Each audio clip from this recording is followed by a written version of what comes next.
What I feared most for myself at your age was not poverty, but failure. Ultimately, we all have to decide for ourselves what constitutes failure. But the world is quite eager to give you a set of criteria if you let it. So I think it fair to say that by any conventional measure, a mere 7 years after my graduation day, I had failed on an epic scale.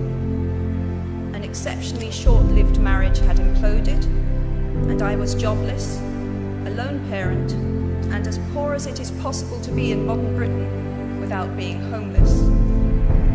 The fears that my parents had had for me and that I had had for myself had both come to pass, and by every usual standard, I was the biggest failure I knew.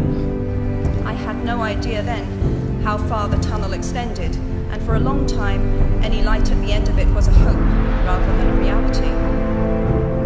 So why do I talk about the benefits of failure?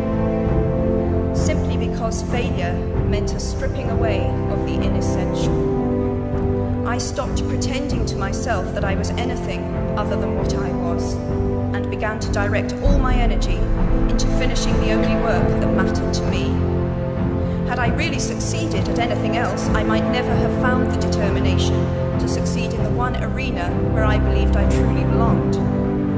I was set free because my greatest fear had been realized, and I was still alive, and I still had a daughter whom I adored, and I had an old typewriter and a big idea. And so rock bottom became the solid foundation on which I rebuilt my life. You might never fail on the scale I did, but some failure in life is inevitable.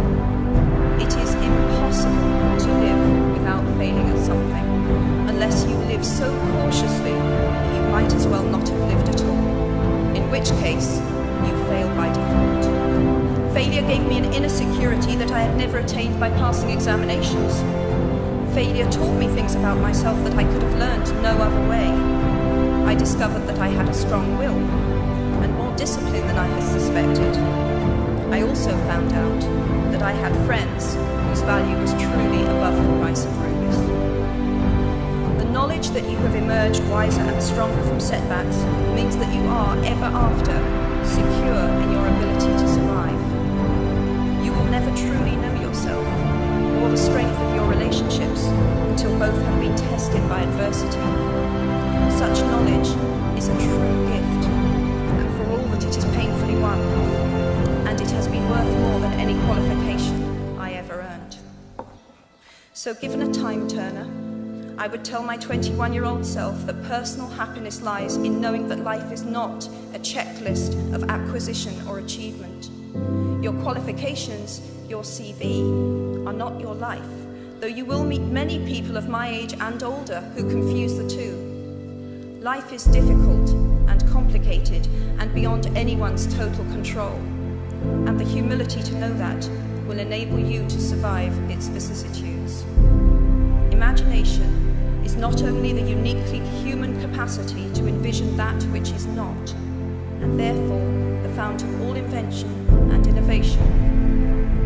In its arguably most transformative and revelatory capacity, it is the power that enables us to empathize with humans whose experiences we have never shared. Unlike any other creature on this planet, human beings can learn and understand without having experienced. They can think themselves into other people's places. What we achieve inwardly will change outer reality. That is an astonishing statement, and yet proven 1,000 times every day of our lives. It expresses in part our inescapable connection with the outside world, the fact that we touch other people's lives simply by existing. If you choose to use your status and influence to raise your voice on behalf of those who have no voice, if you choose to identify not only with the powerful but with the powerless, if you retain the ability to imagine yourself into the lives of those who do not have your advantages, then it will not only be your proud families who celebrate your existence, but thousands and millions of people whose reality you have helped change. We do not need magic to transform our world. We carry all the power we need inside ourselves already. We have the power to imagine better. As is a tale, so is life. Not how long it is, but how good it is what matters. I wish you all very good lives. Thank you very much.